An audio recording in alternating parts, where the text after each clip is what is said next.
Hello, and welcome to Break Panel Sports. This is the hot take panel, as I've now coined it, as what we do here in our non-coverage type of episodes, where we just kind of sit here, bring three hot takes each to the table. We'll talk about it, and we'll do what we do. First off, again, I'm John, joined alongside Joel here for this episode of Break Panel Sports. Joel, how we doing? Doing good, man. NBA is fully underway. Yes. We saw Victor Wembanyama play yesterday. We saw Knicks Celtics game. That was all right. Some good games. Some good games that we've seen so far in 2 days? It's been a great 2 days. Yeah, it's been, we had the Warriors, we had the Lakers, we had the Nuggets, we had the Suns. So we've had all the teams really play so far. I do want to say, Joel, you're a Knicks fan. I'm a Celtics fan. Today I get the bragging rights, and I'm very okay with that. I thought that Quentin Grimes three in the corner, I heard Mike Breen say bang. My heart sank to the floor. My Larry Bird shrine was about to get torn down. Like that was one of those moments where it's like feeling like you've lost the game before it ended and then winning the game. It made no sense. But the Celtics, they came through. I don't know if a lot of Knicks fans looked at it this way, because the way I was viewing the game, at least, and I'm trying to be as unbiased as I was, our two best players had arguably one of the worst games that I've ever seen them play. Right. And they still only lost by 4. Yeah. That's why I was like, so up 5 with a few minutes to go. Yeah, I was like, so how do you view this loss? I mean, if just one of them starts playing good, who knows what would have happened? But then again, a loss is a loss. Celtics won. But yeah, I just thought that was pretty interesting. I was like, wow, I would have thought they'd lose by 20 the way that they were playing. Good. And Porzingis, I mean, did you come on 30 points? Man, Pingus shows up. He had 6 threes? Yeah, something like that. He was shooting the lights out over there in New York in Madison Square Garden. If only the tickets weren't $500, we could have maybe gone and seen that game. As we talked about last time, we've had this conversation before. If you tune into last episode, you'll get my rant about New York sports as a whole, and the exorbitant price of New York Knicks tickets are very much part of that. But we've got some hot takes today. Joel, I'm going to start. Let's get into it. I've got 3. Joel, give me a number from 1 to 3. 2. The Los Angeles Clippers are a contender for the NBA title. Yes, I know they haven't really shown out, but here's my thing about the LA Clippers. I'm kind of drinking the Kool-Aid on the Kawhi Paul George thing again. But to me, from what I'm able to say, they picked up a win already. This is the first year. I mean, they've been together in Los Angeles for a number of years now. This is the first real season where they're healthy. These Clippers, this duo. This is really the first real year so far. Right. You never know.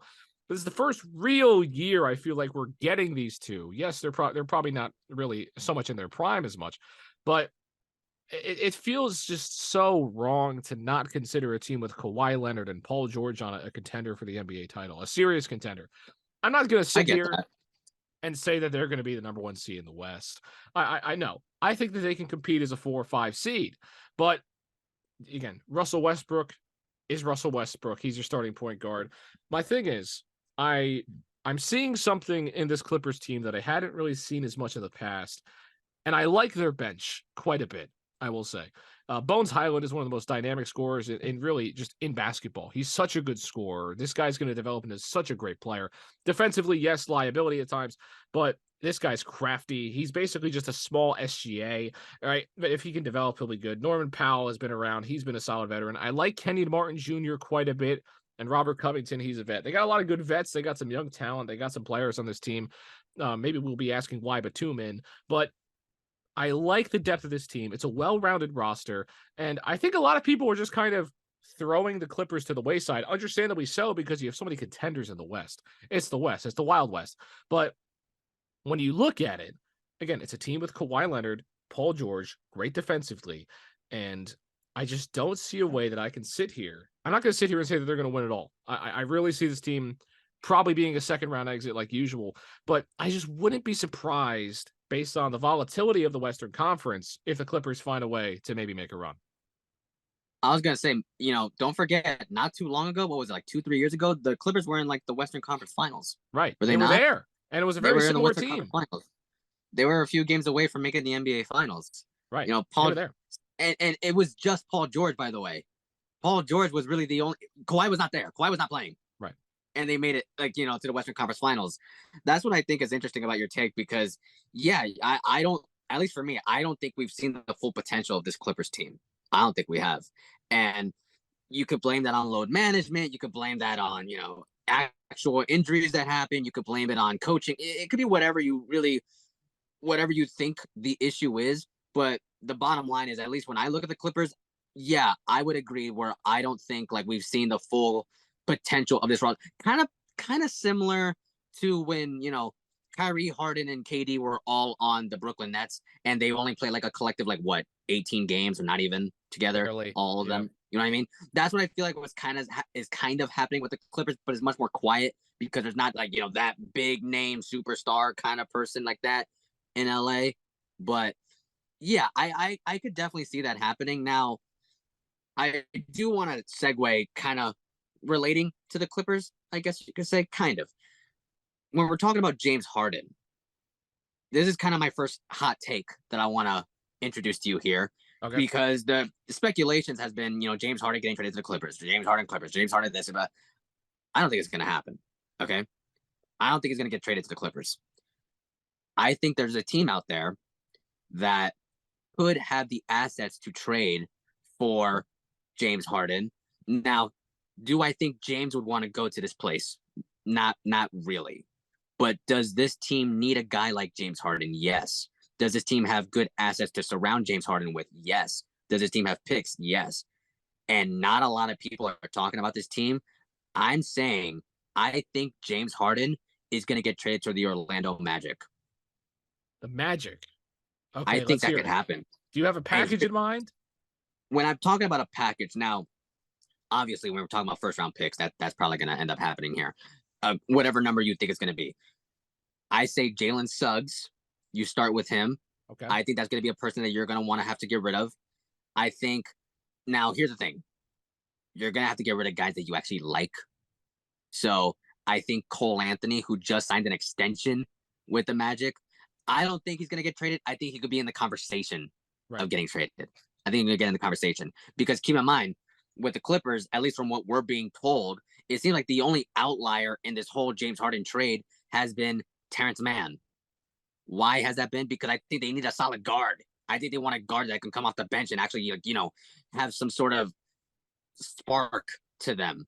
And I think someone like Cole Anthony, or even someone they just drafted, like Anthony Black, I think he can bring that sort of thing. They got to trade some young. If you want a guy like Harden, a guy who's going to be ball dominant, a guy who's going to be, the number one option, probably number two to Paolo on your team, you got to get rid of things that you like. And I think Orlando, a team who it went really under the radar, you would have to do some really big digging into this. They were trying to trade for Damian Lillard. They were trying to sign, some big name free agents that obviously, they didn't want to go. But the Magic were trying to make big moves. And I think that ambition is still there with them. I think that ambition to get into the postseason and actually compete, I don't think they're going to be shooting for a title like, in the first year. I don't think that's going to happen. But when I see guys like Franz Wagner, when I see guys like Paolo, when I see guys, like Wendell Carter, guys that are trying to like bring that extra tier up, I think Harden could be that guy to elevate them to what this Magic team could be. Now, will this all, hit step for step? Probably not. In a perfect world, sure. But I actually like the fit of the Orlando Magic more than I would with LA. That's just me. I think I like that better. Here's my hot take then about what you said about I see where the idea for the move comes from. Orlando is a team that's been wanting to acquire a star. It's a team with a bunch of young talent that needs a guy. I will say, though, that move would be the single worst move in the history of the Orlando Magic that they've ever made. Really? And they made some bad moves in their time. I think James Harden stays in Philadelphia. I don't think he gets traded because I don't think anybody wants James Harden. Question. So you think he's going to stay in Philadelphia? Do you think he's going to play in Philadelphia? He will have no choice because once his agent tells him, hey, nobody wants you. Nobody's wanted to trade for you at all. Because I don't think there's any real interest in James Harden. I just don't. I saw a conversation. So I don't know if you saw, this was like weeks back, but there was a conversation that was had on First Take with Stephen A. Smith, where he basically was talking about a rumor that happened when James Harden went to go visit Houston, and Houston was actually going to sign him. They were going to sign him, and what happened was James Harden was basically saying, "Oh yeah, I want to go back to that MVP, that I was," and they were like, "No, no, no, no, no. Like, we're actually trying to do something here with guys like Jabari Smith, guys like Jalen Green. We're trying to do something here. You would be a mentor. You would be a guy who you might start, but we really want you to be the mentor type of guy." And James Harden really didn't like that, and Houston decided, you know what, this was a mistake. We're not going to sign you anymore. And Jalen, he shot himself in the foot because Houston was about to sign him, and then he ended up signing Fred VanVleet because it was like, okay, no, we need you to know your role here, Right. and that's why, yeah, like what you were saying before, when it comes to teams not really having interest in him, I feel like that's part of the reason. The ego. Exactly, the ego. He continues to show teams his ego. When if he was 27 and he was still an MVP, you can have all that ego you want. You can, Right. I mean, you shouldn't, but in terms of being able to move around the league, sure, go for it. James Harden is still a potentially 30-point per game scorer, but the distraction that he brings to locker rooms, the fact that he's gone through 4 franchises at this point and has been unable to build any sort of relationship with anybody, that everywhere that he's gone, he's made toxic. Absolutely. I don't think anybody's on James Harden's side in half of this stuff. Sure, the Daryl Morey stuff is the Daryl Morey stuff, but obviously things happen to people. But when you run into these situations time and time again, sometimes you have to look yourself in the mirror. And James Harden is now a bit older. I see it more likely that I think it's more likely that we have seen James Harden play the game of basketball on an NBA court for the final time already than him getting traded at this point, because I just don't Who it see it. sounds like that who it sounds like that you're talking about right now? It I'm sounds like talking you're about, talking about I know Kyrie. it sounds like I'm talking about Kyrie, but at some point Kyrie was like, okay, I'm going to just focus on basketball. That's what he said, right? Sure, there were the antics, there was all the other stuff, and there's tons of controversy, but this has nothing to do with somebody's personal beliefs at this point. A lot of what Kyrie was talking about was his personal beliefs, Mhm. right? And you can disagree with it, or you can agree with it, whatever, right? I'm neither here nor there. But it had nothing to do with basketball. It had That was the nothing to do problem. with the game of basketball. Everything that James Harden has said has to do with his time in the locker room, because people have come out to support Kyrie in the NBA, even if they didn't agree with what he said. Nobody's come out to support James Harden. Nobody said, I want James. Not even his teammates have said, I want James to stay. I know we just kind of segued into this, but I just have to say this story because I thought it was so freaking ridiculous. I remember when Kyrie was in Brooklyn, he took an entire week off, right? Yep. He took an entire week off. I kid you not, John. He took an entire week off for a birthday. Yes. I remember, and like some people were forgetting about this, and I was like, because keep in mind, before this was when the whole, Knicks controversy of like, oh, maybe Kyrie will go to the Knicks, whatever. I was with my dad, and I was like, oh my God, the Knicks dodged the bullet. Right. I would have been so frustrated watching what this man is doing in public, what he's doing with his personal life. I would have been so mad if, it's one thing to play bad, it's one thing to do, but for you to just say like, oh, I need a week off because, I'm not, I have a birthday. That did it for me. I was like, you know what? I want nothing to do with this man at all. I don't care how good he is. I don't care how good he could win an MVP. I don't want him at all. Right. That's insane to me.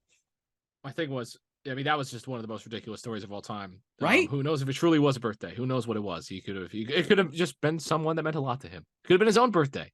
But that was, Kyrie and his time in Brooklyn was definitely an experience to watch. But the worst of Kyrie that we saw was in Brooklyn, and guess who his teammate was? It was James Harden. So I guess the apple didn't fall too far from the tree there. Orlando, my thing is they're such a young team. You want to get a more established star. I love, like, we know what I love? I think that they are on such a Cleveland Cavaliers path. right? To not really getting that star. To not, you got Donovan Mitchell, but he's a reliable guy. He's not someone that's going to come and expect to be the leader, but he's such a good piece, right? You still got Garland, you still got Mobley. The Magic should just continue to build. I think that if they lose Suggs, if they lose Cole Anthony, if they lose, whoever, right? They have to trade Franz Wagner, which I don't think they would. If they have to trade any of those guys, I think it's a mistake because they're so young, they're so talented, they can develop. And these are all guys that are going to get to grow with each other. Look at that Cavs roster, right? In 3 years, they can be a contender, a true contender. They're already somewhat a contender, a 4 or 5 kind of team. But they are still so young that they have room to get to the next level once Milwaukee fades out, once the Celtics. I mean, I think the Celtics will be around for quite a while as well. But they can be kind of that next team to step up, right? The Magic are also on the path to becoming that. If they get James Harden, they're only stunning their rebuild, and they're not a contender with James Harden, so there's no point in doing it to me. I see where the ideas come from, and they might just do it because they want to bring some relevancy to the franchise. But it would just be so awful if they traded for James Harden. That's what I have to say. You know what? Let's stay on the topic of trades. How about that? Let's stay on the topic of trades. So here's my hot take. It has to do with our guy. I just mentioned Milwaukee, right? And I know I said something interesting. I said Milwaukee's probably going to phase out soon. I did just say that. What I'm going to say is the Suns won the Damian Lillard trade, and it was bad for Milwaukee. I know we're getting a bit extreme by saying it's bad, but this is what confused me about this trade, right? They gave up. Okay, so let's kind of go back and revisit. I just want to reassure real quick. You mean the Suns losing when they acquired Nurkic? When the Suns won the trade. The Suns won the trade. The Suns won the trade, and the Milwaukee Bucks made a mistake, is what I'm saying. Okay, I understand. That's what I'm saying. So we go down what we got, right? Trailblazers, they gave up Drew Holiday, who great defensive point guard, all that obviously. See him in Boston now. Blazers flipped them. Great stuff by them. They lose a first-round pick in 29, and they got 2 first-round pick swaps with the Blazers, right? So they'll probably get the worst of the picks. They also gave up Grayson Allen, which I think is a huge loss for Milwaukee because you look at this roster, and yes, you get Damian Lillard. Yes, you have Giannis Antetokounmpo. Yes, that pick and roll is going to be impossible to stop until they figure out how to stop it, right? Once you get to a 7-game series. So the thing is, you look at that backcourt for Milwaukee. How are they going to guard anybody? They gave up one of their best defenders, and they get Damian Lillard, who is a defensive liability, right? These games are going to be so high scoring. So that's my thing with Milwaukee. Defensively, I just don't think that having Dame does enough for you, especially at this point in his career. He's still a dog. He's still a 30-point, all that stuff. But especially when you look at, another year from now, another 2 years from now, if they don't win a championship this year, it's going to get a lot harder from here on out. I love Andre Jackson Jr., but he can only do so much. So that's my thing with Milwaukee. They gave up their future, and Giannis said, I want to stay if you're committed to my winning in the future, when Dame probably only has 2 or 3 years left, which is not really in the future. So maybe that's why Giannis only signed another 3 years. Maybe he's out after Dame as well. You look at the Suns, getting rid of DeAndre Ayton is a plus. It's a plus. Mm-hmm. Okay. So the Suns end up, they're a team that's all in on right now. They were a team that needed depth so badly, so desperately. And they gave up DeAndre Ayton, who was going to leave anyway. And they got Grayson Allen, a great defender. They got Keon Johnson, Nasir Little, Yusuf Nurkic. They got bodies. They got defenders. Yusuf Nurkic is not one, but they were able to replace that center spot. They have scorers, defenders that can fit so many lineups now. Getting that extra depth on this team was such a good move, especially getting rid of a toxic guy like DeAndre. At least to them, he was toxic. I think he'll thrive other places. But they didn't want him. He didn't want to be there. They got rid of him. And they got great defenders. They've got guys who could really play the 3. So I think the Suns really came out on top here. The Blazers also did a great job as well. And Damian Lillard going to Milwaukee, I don't think gets them anywhere unless if they win it all this year. Okay, so that's what I was going to bring up, because you're saying if they win it all, they win it all. Good job. So I was gonna compare it. I know we're talking. I'm talking about football here, but I was comparing Milwaukee to the Los Angeles Rams. That's what I was really thinking about when it was coming to, like, I don't want to say F them picks, but like just, bring in the guy that you could bring in now, like the Matthew Stafford type of guy, the guy that can bring you another championship. The Jalen Ramsey trade. Yeah. So that's why I look at Damian Lillard and say, okay, well, regardless if you think Damian Lillard like in his prime, if he has like another 2 years, if he has 3, if he even has 1, if this is his last year in his prime, let's say the Milwaukee Bucks win it all this year. They won the trade. You know what I mean? Then strike me down, I'm wrong. I Then just they don't won the see trade. it. I just don't see it. Joel. Now, I'm blanking here. Who did they just face? The Bucks? Who did they? Yeah, the Bucks. Milwaukee. I did not watch the game because we were too busy I didn't watch it watching either. Our New York Knicks, the New York, not our New York Knicks. Oh God. I can't watch all the games, obviously. Yeah, I know. There was a million. No, the games Bucks haven't yesterday. played yet. The Bucks played the Sixers tonight. Oh, they play tonight. Oh, tonight's their first game. Tonight. Their first game is against the Philly, which is going to be interesting to see. We'll see if James. I was gonna ask. I was like, wait, I don't even know if I watched their first game. Did they even play? But yeah, okay, so it's tonight. But this is Thursday, I guess. So now you know when we recorded this.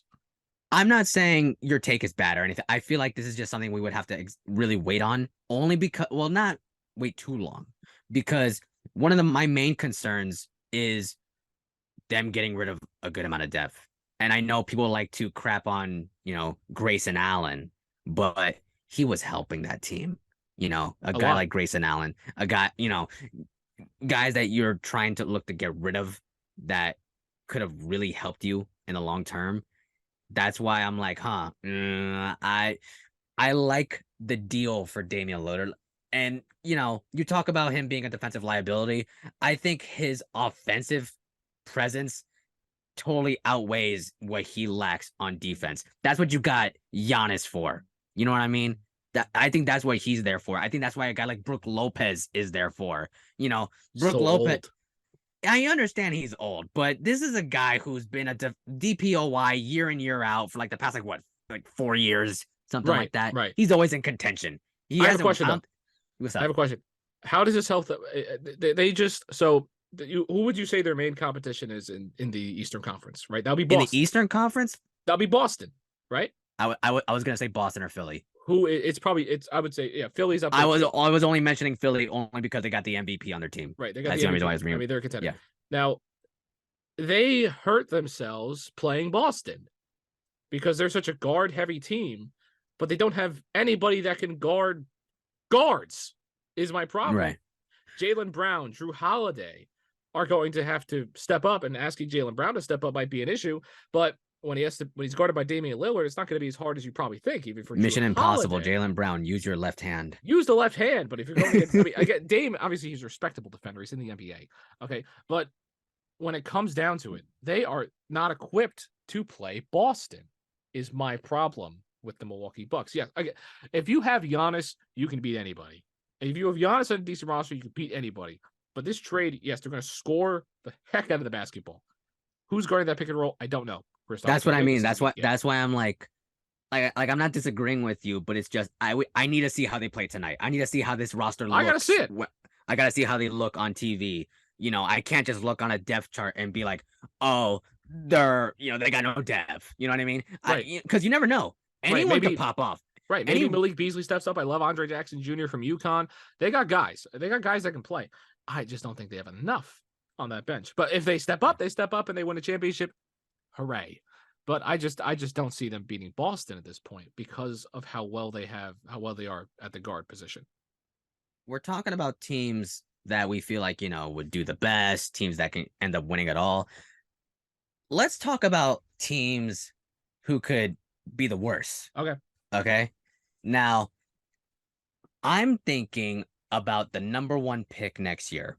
Now, as far as who the number 1 pick is going to be at this point, it's not like a Wembanyama hype. So it could be what's his name, Matas Vucelis or something like that. Something up there over in Europe.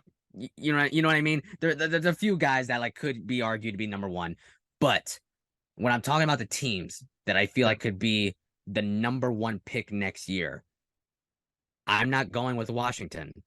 I don't think it could be Houston. I don't think it's going to be, a team like Orlando. I don't think those teams are going to, or Utah. I think a sneaky team that can just be so bad, the Chicago Bulls. Chicago. I think it could happen. And here's why. Okay. So yesterday they faced the Oklahoma City Thunder. All right, they lost. Right. Yep. It was announced this morning after one game. The Chicago Bulls actually had a players only meeting. Yes, They I had saw concerns about I'm like, what? I was listening to this on the radio. I'm like, it's one game.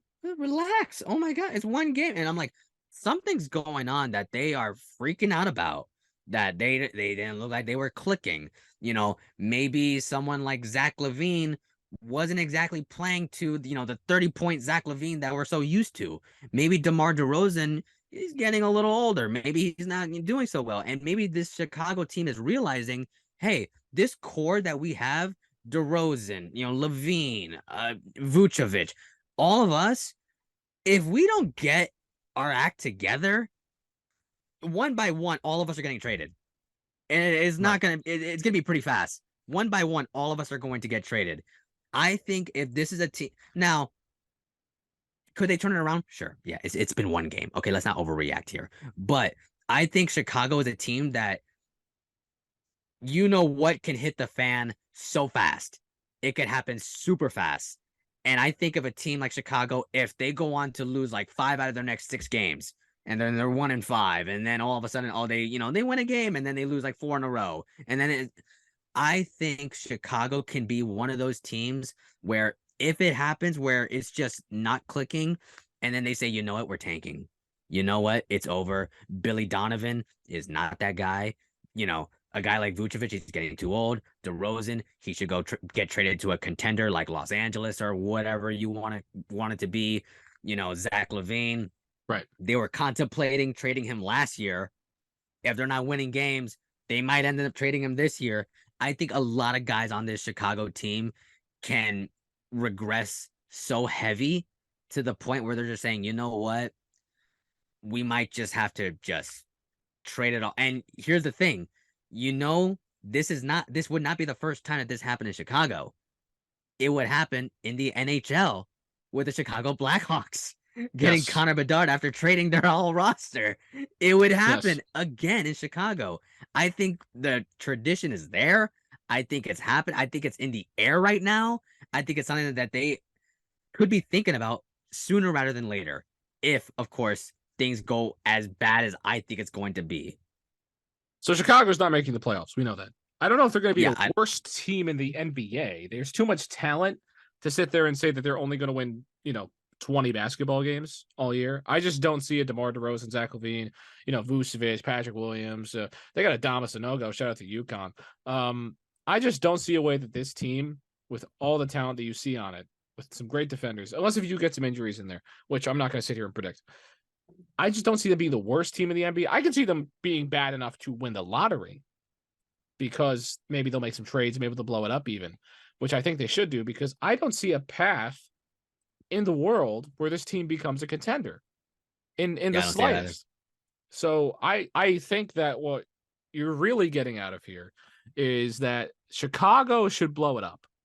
That's what I'm saying. I'm not saying overreact. I think they should have blown it up 2 years ago. Yeah, that's what I'm saying. I agree with that as well. I'm not saying, this player's only meeting is the sign of DEFCON 8 billion, whatever. I think it's actually 1 that's the worst, so I'm going the wrong direction there. But at the end of the day, Chicago is just so, they're good enough to not be bad, and that's awful. And I just don't see a reason that they should keep this core together because they're not. It just doesn't work. It hasn't worked. It doesn't work. Maybe Zach LaVine can go to some other squads. DeMar DeRozan can get traded. Vucevic can get traded. I mean, they've got some pieces, so they can get some young talent.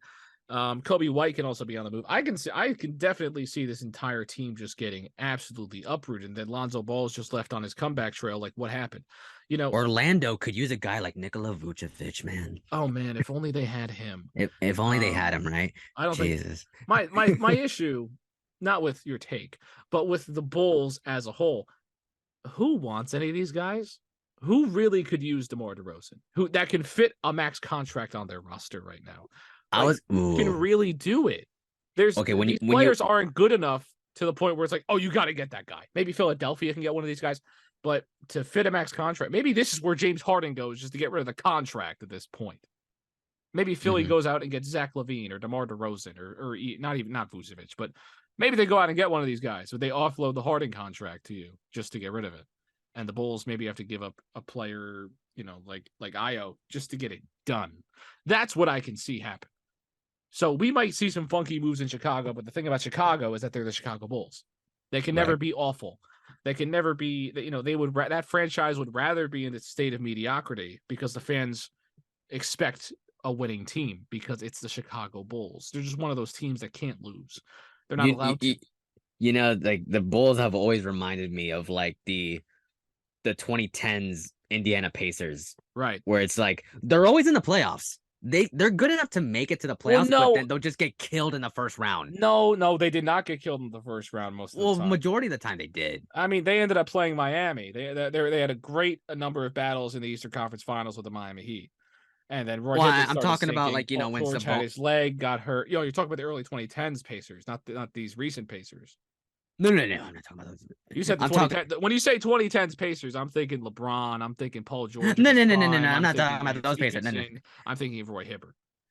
Yeah, I'm not talking. Yeah, I was talking Pacers, about like you're talking about the current Pacers. Yes. Pacers they're in the same exact spot basically, where they had Sabonis and all that. They have to trade them though.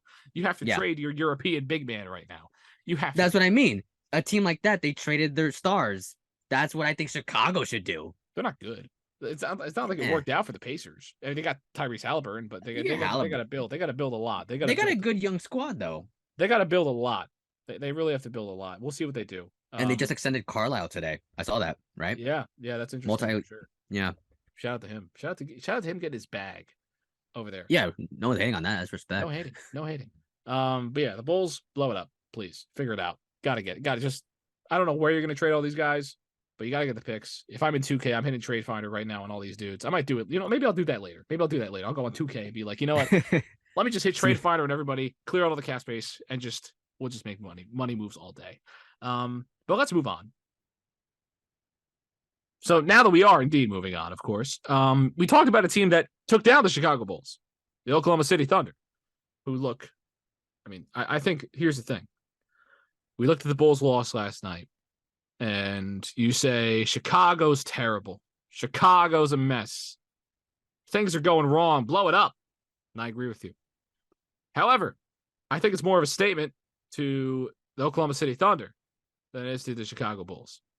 Because I think the Oklahoma City Thunder have a player who's going to win the MVP award, and that is Shai Gilgeous-Alexander. SGA. Dude. SGA is going to win the MVP, in my opinion. That's what I think. I think his only contender is Luka Doncic. His only contender to me is Luka Doncic.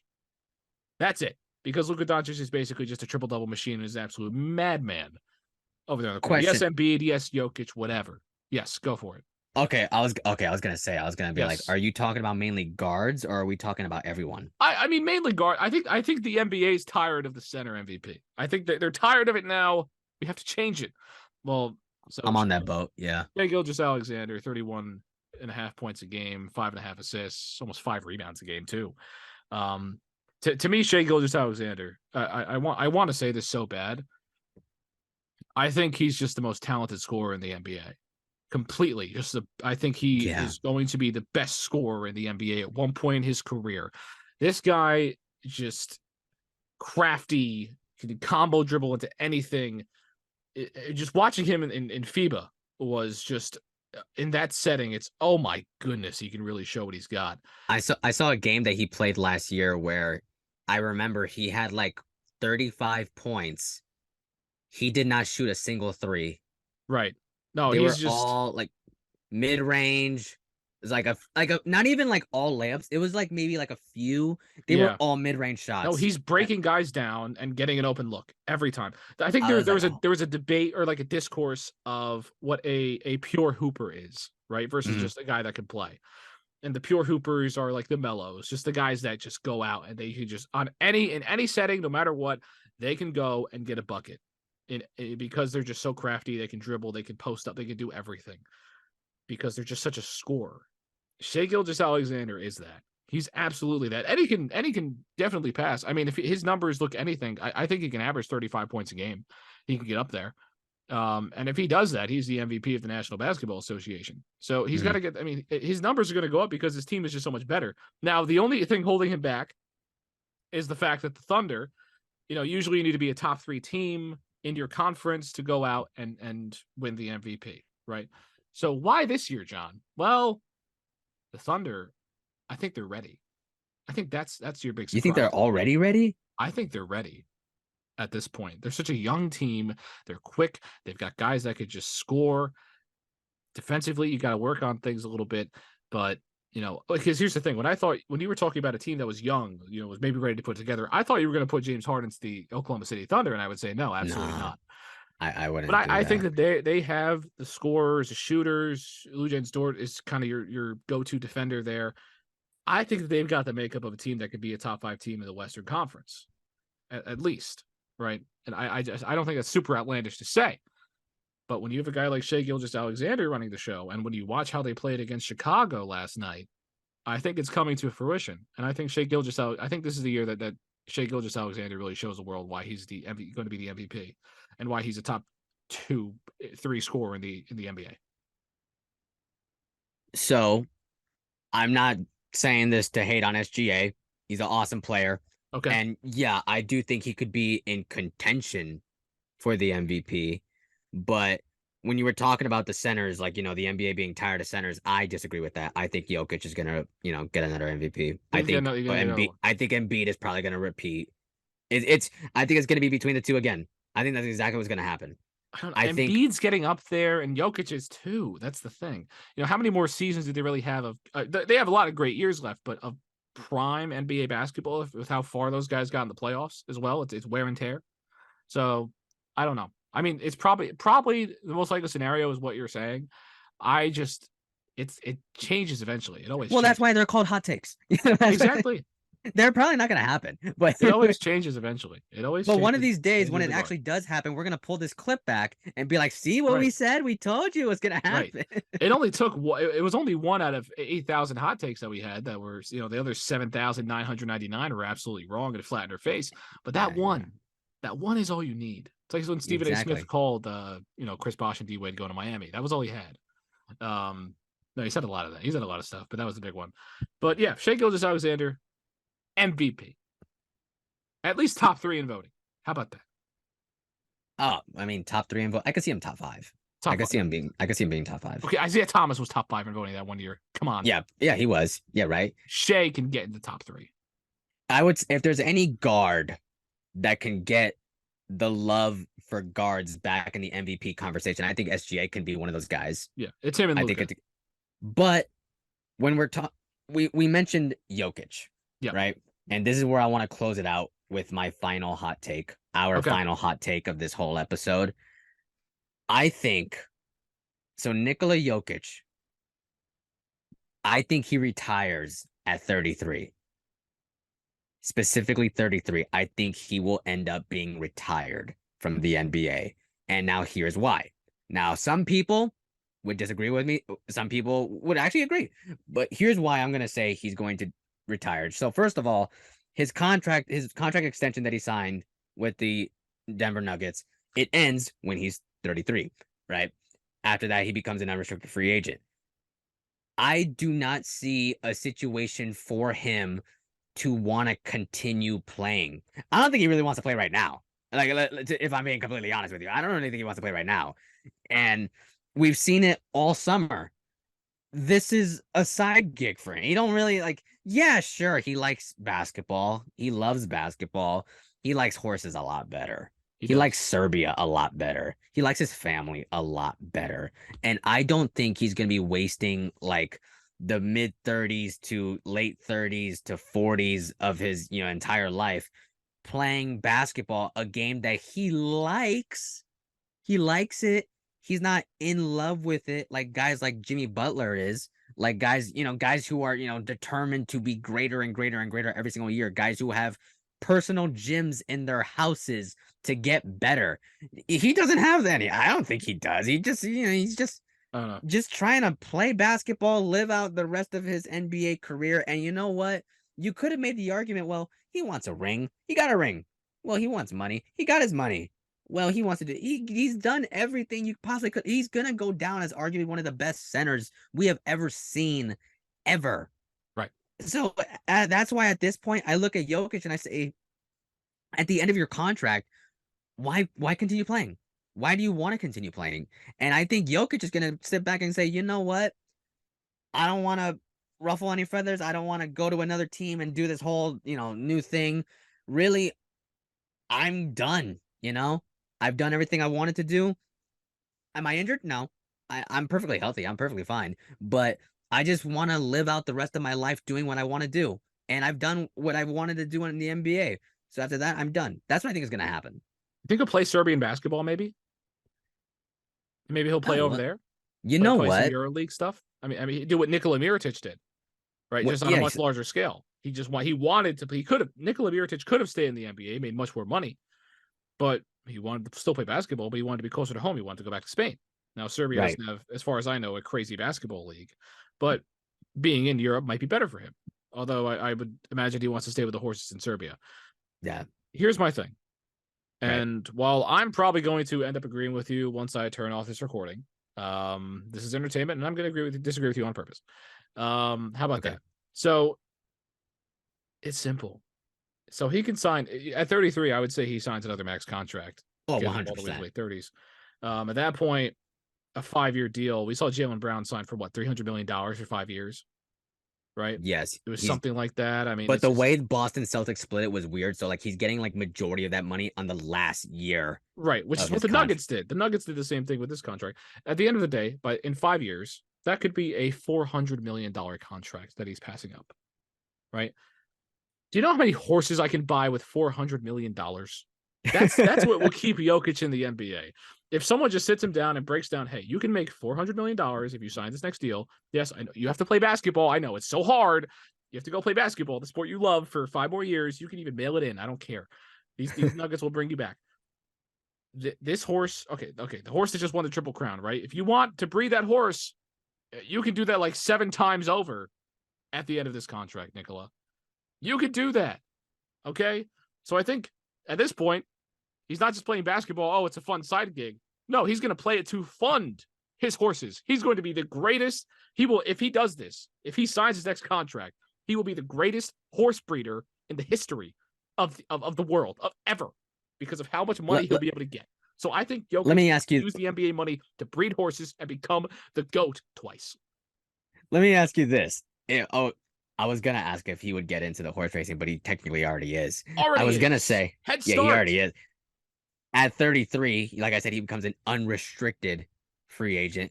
Could you see him entering free agency? No, he'd stay with Nuggets because he would stay with the Nuggets. Yeah. What matters to a guy like Jokic that wants to breed horses? You get more money if you sign the Supermax with the team you're with. He's going to be an All NBA player.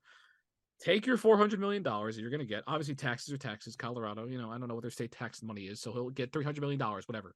Sure. Oh, boo-hoo. Take the $200 million, buy more horses, breed all of them, do what you do, become the GOAT at horse breeding. That's what he wants to do at the end of the day, right? So he will just become the legendary Nikola Jokic, not for basketball, not for maybe another championship that you might say they might win, but for becoming the number one human being to have the most Triple Crown winners under his name. How about that? Wouldn't that be awesome? Wouldn't that be awesome? I mean, like I said, it's one of those fantasies that I think it's one of those fantasies that could happen when he retires. Right. No, Nikola Jokic, hot take, will be a better horse breeder than basketball player. How about that? Just because of the sheer amount of money he's going to have. I don't think anyone's going to argue with that. Come on. He's going to have more money than any horse breeders ever started out with. Come on. I think he's going to end up like Tim Duncan, where it's just like, one of the all-time greats, but once he retires, it's like, hey, whatever happened to that guy? Whatever happened to him? No. You know what I mean? We're going to know. We're going to know. We're going to see it at Kentucky Derby every year. You're going to see 10 horses by Nikola Jokic. He's going to be competing with himself. Do you understand how much money he's going to have? I'm assuming by this point, he's invested so much money that he can just live in Serbia for the rest of his life.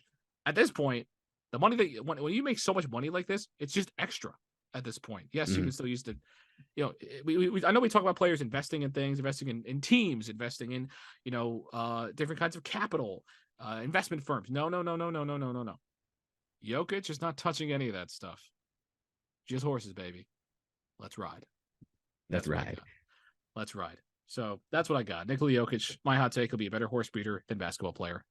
when it's all said and done. And he'll be a Hall of Fame. He'll be one of the greatest centers ever play the game. Oh, 100%. He might, if he wins another championship, another couple MVPs, but he has a realistic path to becoming the greatest center to ever play the game of basketball. Like that's a realistic path. Yeah, it very is. So Very much is. I think that's probably the hottest take of the night, Joel. That his horse breeding career will surpass The horse his basketball career of Nikola Jokic will be better than his NBA career. And by the time that I'm going to be able to check that one, I don't even remember that I said this. Yeah, right. So that's what I got. Nikola Jokic, the greatest of all time, but not at basketball. But that's what I got. I do agree, though. I think Nikola Jokic has a good chance of retiring at 33. I can see it, but he's got other ambitions, other things in life to go pursue. That's what I got, Joel. Exactly. Anything else to add? Anything else to add about our great discussion here? Horse breeding could probably make you more money than being in the NBA. Again, all it takes is one. Yeah. All it takes is one horse, baby. All it takes is one, right? All it takes is one. Then just go commit animal abuse for the next 5 years. Let's go do it. Let's do it, boys. Let's do it. But that'll do it for this horse breeding edition of Break Panel Sports. Nikola Jokic will not retire at 33. He will play as long as he can to fund the horses. But we had some great conversation. Or will he? We'll never know. Well, we will in 5 years. But at the end of the day, Shai Gilgeous-Alexander, MVP. We've got a lot of things going on. The Bulls, worst team of the NBA. The Pacers. When I say 2010's Pacers, I don't think of Paul George. I think of Domantas Sabonis. Okay, that's what we got for this episode. But that'll do it for Break Panel Sports. I'm John, joined alongside Joel here for this amazing edition of this episode. If you sat here for the whole thing, thank you. You're great. You're amazing. As Pat McAfee says, say something nice to a friend. Might change their life. Okay, that'll do it for this episode. I'm John, joined alongside Joel. We will see you another time. Take care. See ya.